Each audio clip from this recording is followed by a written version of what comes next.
Florence Scovel Sheen. Igra života i kako igrati. Zakon blagostanja.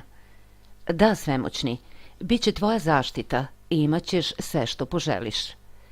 Jedna od najvažnijih poruka koje je ljudski rod dobio putem svetih spisa je da Bog ima ono što nam treba i da mi svojom izgovorenom rečju možemo da osvojimo sve ono što nam prema božanskom zakonu pripada. Doduše, moramo imati savršenu veru u svoju izgovorenu reč. Isaija je rekao: "Moja reč neće mi se vratiti prazna, već će postići ono za šta je poslata." Sada znamo da reči i misli posjeduju veliku snagu vibracija koja neprestano oblikuje naše telo i naša dela. Jedna žena došla je kod mene i rekla mi je da je u velikoj nevolji, jer do 15. u mesecu treba da plati neku kaznu od $3.000. Uopšte nije znala kako da dođe do novca i bila je očajna. Rekla sam joj da Bog ima ono što joj treba i da je u njemu ispunjenje svakog zahteva. I tako sam izgovorila reč. Odala sam zahvalnost što će žena dobiti $3.000 u pravo vreme i na pravi način. Napomenula sam joj da mora imati savršenu veru i delovati u skladu sa savršenom verom. Došao je 15. ali nikakav se novac nije pojavio. Pozvala me telefonom i upitala šta treba da učini. "Danas je subota", odgovorila sam. "Dakle, danas te neće osuditi. Na tebi je da se ponašaš kao da si bogata, pokazujući time savršenu veru da ćeš do ponedeljka dobiti novac." Tako me ona pozvala na ručak kako bih joj pomogla da ne izgubi hrabrost. Kad sam joj se pridružila u restoranu, rekla sam: "Ovo nije trenutak za štedljivost. Naruči skup ručak, ponašaj se kao da si već dobila $3.000. Sve što molitvom zatražiš, verujući, to ćeš i dobiti. Moraš da se ponašaš kao da si već dobila novac", dodala sam. Narednog jutra pozvala me telefonom i zamolila da budem s njom tokom dana. Rekla sam: "Ne, ti si božanski zaštićena, a Bog nikada ne kasni." Uveče je opet telefonirala, silno uzbuđena, i rekla mi: "Draga moja, desilo se čudo. Dok sam jutro sedela u sobi, zazvonilo je na ulaznim vratima. Rekla sam kućnoj pomoćnici da ne pušta nikoga. Ona je ipak pogledala kroz prozor i rekla mi da je to bio moj rođak s dugom sedom bradom. Odmah sam je naložila da potrči za njim i pozove ga da se vrati, jer bih volela da ga vidim. Tek što je zamakao za ugao, čuje da ga doziva, pa se vratio. Razgovarali smo oko sat vremena, a na samom odlasku me upitao: "Uzgred, kako stojiš s novcem?" Rekla sam mu da mi je potreban novac, a on je odvratio: "Pa draga moja, ja ću ti dati $3.000 sledećeg meseca." Nisam htela da mu kažem da ću ići na sud. Šta da radim? Neću dobiti novac pre sledećeg meseca, a moram ga imati sutra. "Duh nikada ne kasni", rekla sam. "Odajem zahvalnost što je dobila novac na nevidljivom planu i što se on ispoljava na vreme." Sledećeg jutra rođak joj se javio i rekao: "Dođi danas u moju kancelariju i daću ti novac." Tog popodneva imala je na računu u banci $3.000 i silno uzbuđena ispisala je potrebni ček. Ako zatražimo uspeh, a spremamo se za neuspeh, dobit ćemo ono za šta se spremamo. Jedan čovjek mi je došao zamolivši me da izgovorim reč kako bi se neki njegov dug poništio. Međutim, otkrila sam da je sve vreme proveo u planiranju kako da se opravda kada ne bude platio dug, neutrališući time moje reči. Naprotiv, trebalo je da vidi sebe kako plaća dug. Sve ovo predivno je prikazano u Bibliji, u priči o 3 kralja koja su se našla u pustinji bez vode za pratnju i konje. Posavetovali su se sa prorokom Elisejom, koji im je preneo začudnu poruku. "Ovako veli Gospod: nećete vidjeti vetra, niti ćete vidjeti dažda. Ipak iskopajte u ovoj dolini puno kanala."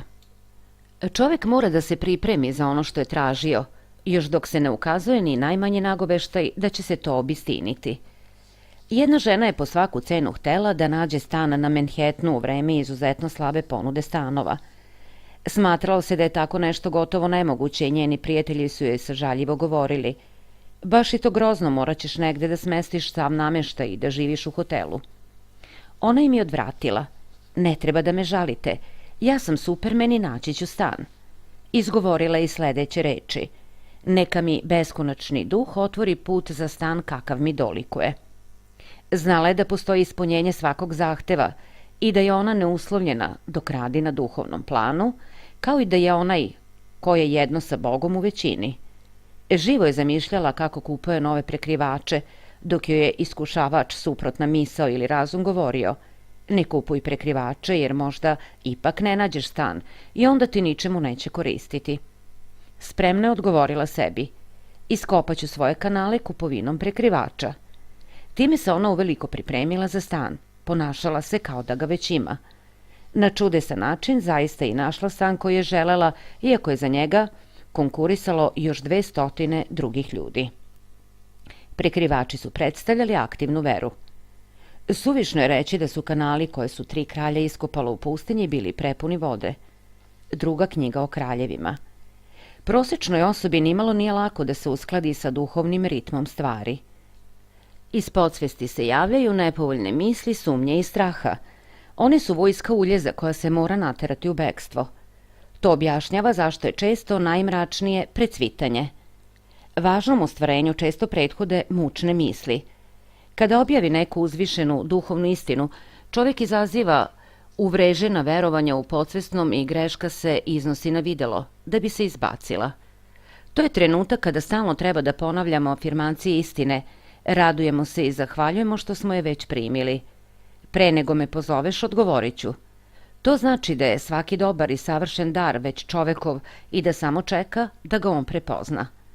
Čovjek može da primi samo ono što sam vidi da prima. Deci Izraela rečeno je da mogu imati svu zemlju koju vide. To je istina za svakog čoveka. On posjeduje samo onu zemlju koja je u okviru njegove mentalne vizije. Svako veliko delo, svako značajno postignuće dospelo je na svet neodstupanjem od vizije, a neposredno pre velikog uspeha često dolazi prividan neuspeh i obeshrabrenje. Kada su deca Izraela stigla do obećane zemlje, uplašili su se da kroče u nju, jer je, kako kažu, bila puna džinova, koji su ih naveli da se osete kao skakavci. I tamo vide smo džinove, a sami sebi izgleda smo kao skakavci. Ovo je iskustvo gotovo svakog čoveka. Ipak, onaj koji poznaje duhovni zakon nije uznemiren izgledom stvari i raduje se dok je još u zatočeništvu. To znači da se drži svoje vizije i zahvaljuje se što je cilj postignut na onom što je primio. Isus nam je pružio izvanredan primjer za ovo. On je rekao apostolima: zar ne kažete još 4 meseca da prođu i bit će žetva? Gle čuda, ja vam velim, pogledajte polja, jer već su uzrela i spremna za žetvu.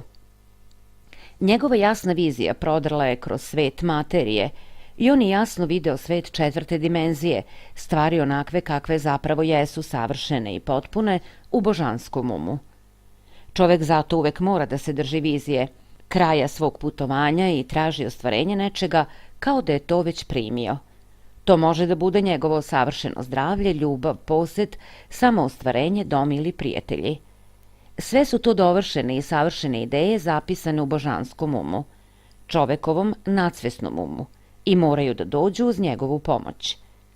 Jedan čovek traži od mene tretman za uspeh. Bilo mu je neophodno da u određenom roku nabavi $50.000 za svoj posao. To vreme skoro da je isteklo kada mi se u očajanju obratio. Niko nije hteo da uloži novac u njegovo preduzeće, a banka je glatko odbila da mu da pozajmnicu. Pretpostavljam da ste izgubili živce kada ste bili u banci, a time i svoju snagu, rekla sam mu. Možete da kontrolišete svaku situaciju ako ste prethodno u stanju da kontrolišete sami sebe. Vratite se u banku, dodala sam, i ja ću uraditi šta je potrebno.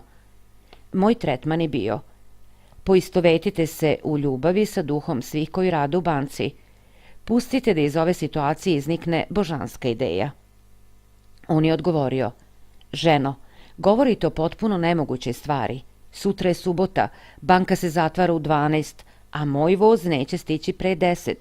Rok mi sutra ističe, a oni to i onako neće hteti da urade. Prekasno je. Bogu nije potrebno nikakvo vreme i on nikada ne kasni, odgovorila sam mu. Sa njim je sve moguće. Dodala sam i ovo: ne znam ništa o poslovanju, ali znam sve o Bogu. On mi je odvratio. Sve to lepo zvuči dok sedim ovde i dok vas slušam, ali kada izađem strašno je. Živeo je u udaljenom gradu i nedelju dana mi se nije javio, a onda je došlo pismo. Bili ste u pravu. Podigao sam novac i nikada više neću sumnjati u istinu svega što ste mi rekli. Nekoliko nedelja kasnije vidjela sam ga i upitala: šta se desilo? Izgleda da ste na kraju krajeva imali dovoljno vremena. Odgovorio je: voz mi je kasnio i stigao sam tamo tačno u 15 minuta do 12. Smireno sam ušao u banku i rekao: došao sam po pozajmnicu, a oni su mi je bez reči dali. Bilo je to poslednjih 15 minuta vremena koje mu je bilo dodeljeno, a beskonačni duh nikada ne kasni. U ovom slučaju čovek nikako ne bi mogao sve sam da izvede.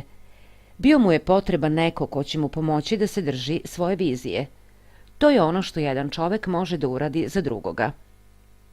Hrist je znao ovu istinu kada je rekao: ako se dvojica od vas slože na zemlji za bilo koju stvar koju će izmoliti, daće im Otac moj koji je na nebesima. Sami nismo u stanju da se distanciramo od sopstvenih poslova, pa često postajemo sumnjičavi i plašljivi. Prijatelj ili iscelitelj jasno vidi uspeh, zdravlje ili napredak i nikada se ne koleba jer ima izvesnu distancu u odnosu na situaciju. Mnogo je lakše izvesti ostvarenje za nekog drugog nego za samog sebe, zato ne treba oklevati da zatražimo pomoć ako primetimo da smo nesigurni. Jedan pažljivi posmatrač života rekao je: nijedan čovek ne može a da ne uspe ako ga makar i jedna osoba vidi kao uspešnog. Takva je moć vizije i mnogo je velikih ljudi koji duguju uspeh ženi ili sestri ili prijatelju koji je verovao u njih i nepokolebljivo se držao savršenog obrasca.